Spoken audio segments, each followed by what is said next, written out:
I'm Father Jim Donohue. I'm a Resurrectionist priest and chair of the Theology department here at Mount St. Mary's University.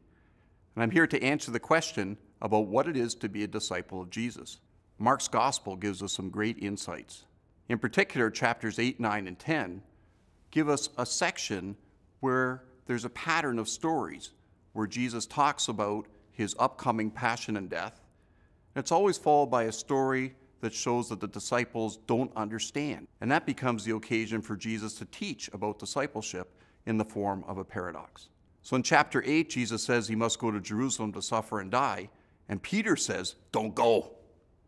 And this becomes the strongest rebuke in the gospel when Jesus looks at Peter and he says, "Get behind me, Satan, for you're thinking not like God thinks, but like human beings think." And it becomes the occasion for him now to teach about discipleship.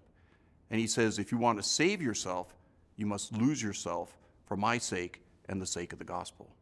In chapter 9, after the passion prediction, it turns out that the disciples are arguing among themselves as to who is the greatest. And Jesus says, if you want to be the first, then you must be the least and the servant of all. In chapter 10, after the passion prediction, James and John come to Jesus and say, "Can we have seats at your right and your left when you come into glory?"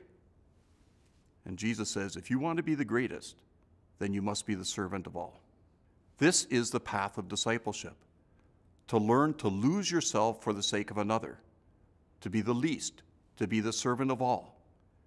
This is the path not only to eternal life, but to a fulfilled life here and now.